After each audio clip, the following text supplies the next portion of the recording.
Okay, mbaniza mu video eno. Bana mu video ngenda kukola obulango, ngenda kusigninga mu Admob. So what I have to do is kugenda ku Chrome yange nenzija mu options wano. Ne scrollinga ddala wansi ku settings.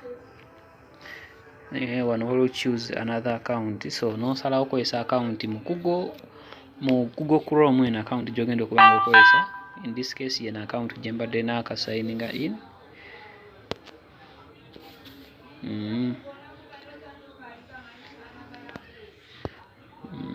Okay. Nogisynchronizing account bwemala okubeeramu, so nga okomawo ku Google wenyini ng'onyigamu kigambo Admob with a capital A D M O B.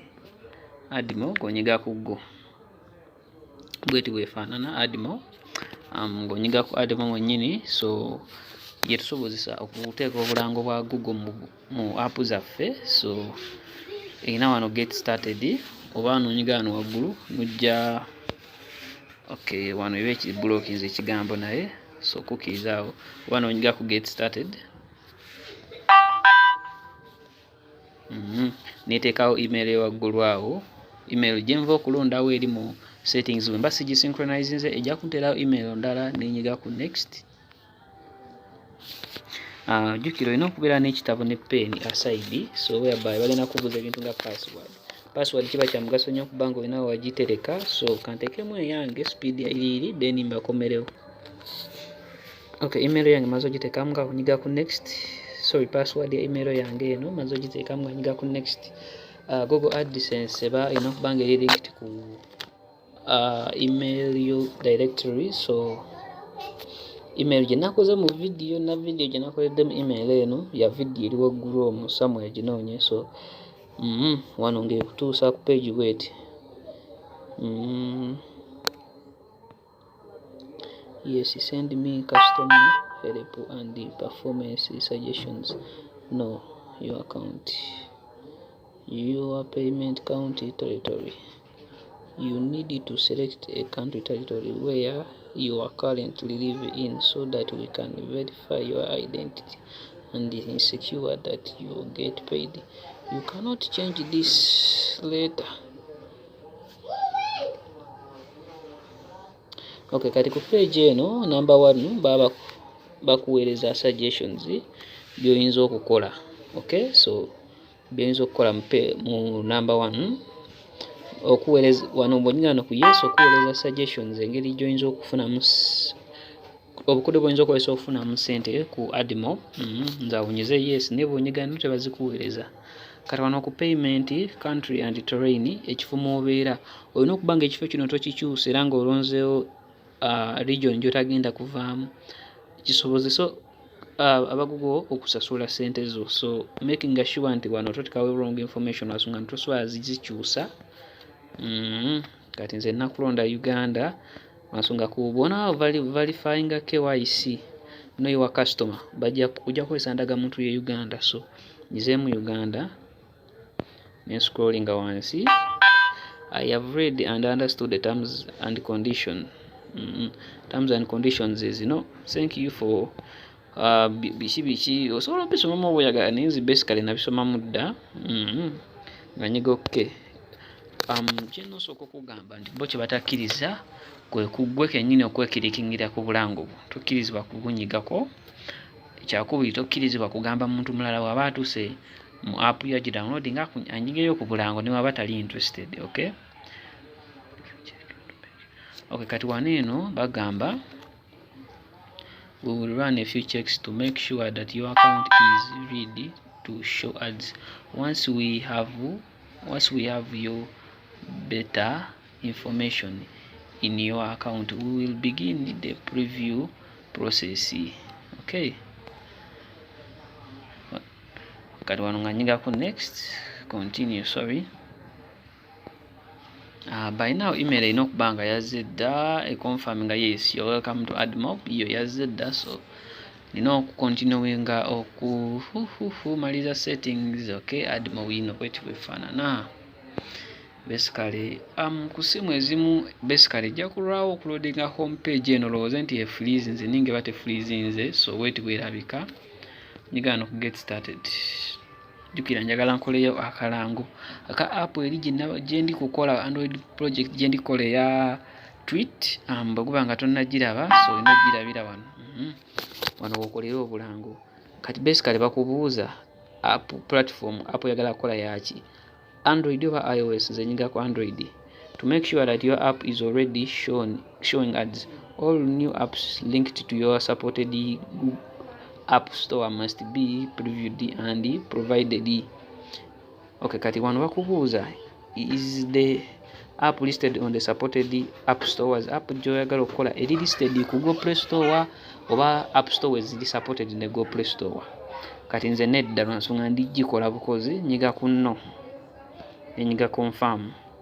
Wano wangamba nyingizeemu erinnya lya app yange which was it was tweet something like yes, it was tweets 2.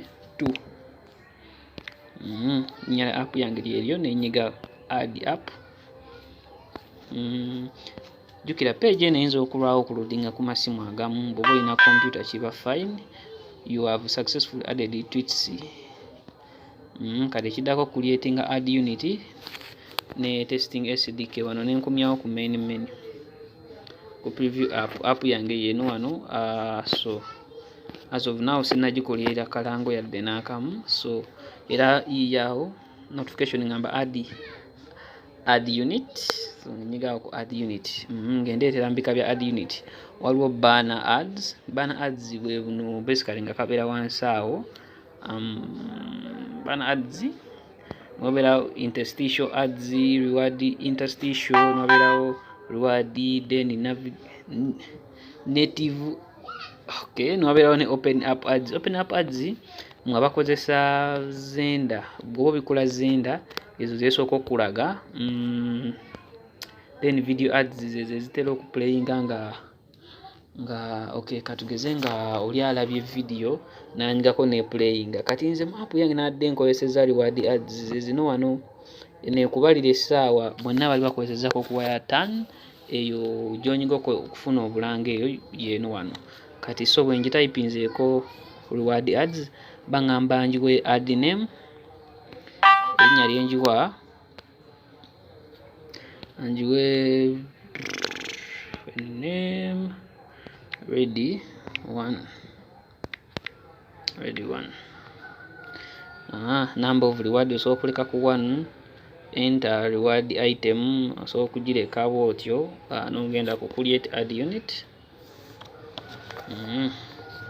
Add unit yo nebeera created, so kati wano osobola okubawo screenshot oba nobi pastinga somewhere, but nze nsobola okubiretrievinga later, so kanyige ku done oba nenyiga ku ewana eno ku email implementing wano nembi importinga ku email address yange eno yenyini gyenva creatinga ne addingako personal message like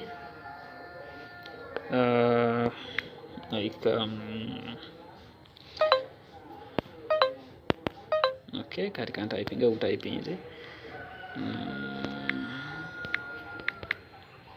let's see to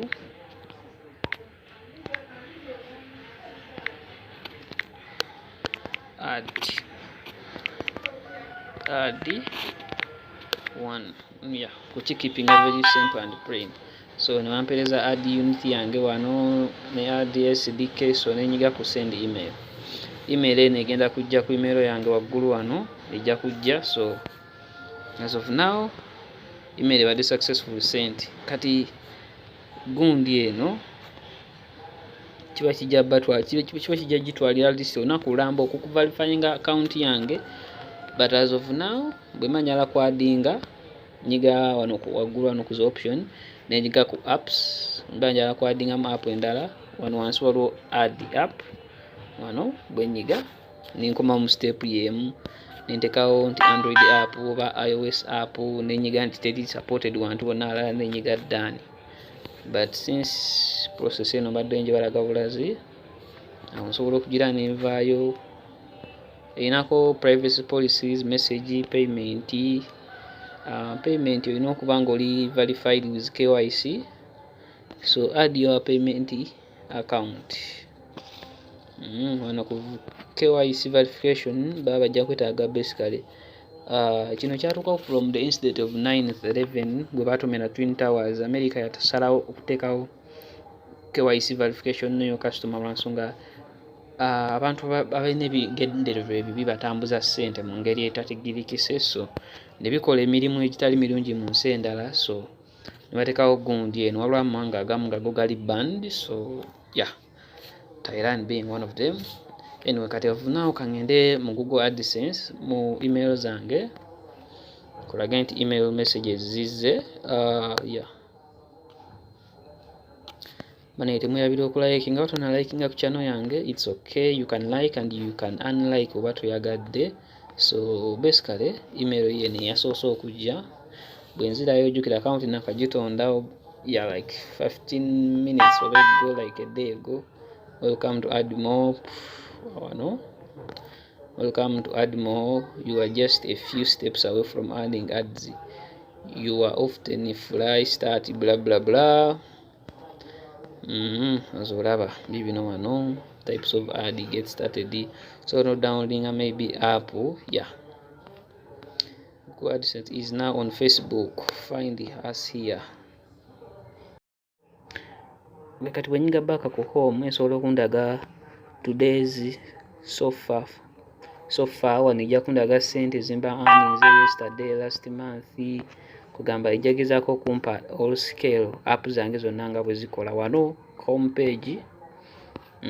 Oba nenyiga wano ku apps, nenyiga ku app yange ya tweet app overview, so wano bijja kundaga app yange ngeri gyeri kukolamu, whereby buli ananyiga kalango kange ejja kundaga wano nti waliwo alabye akalango nawana ebijja kundaga wansi wano. So yeah, as of now this is 2020 Friday May 2017. App eno eliba waliwo maybe omukumu akirikinze mu kalango. I will proudly show my earnings here.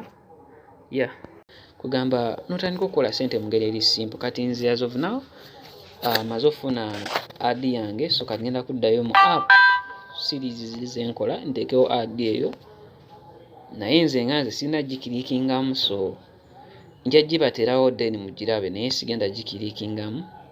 Ndowooza bye bimbadde nina mu video eno banaye, mulayikinge musubscribinge, neyanza nnyo mwena mwena batwala obudde wammwe ne mulaba video zange. Ngenda kulwana nnyo mbanoonyeze content this year. Peace out. Nsibe bulungi.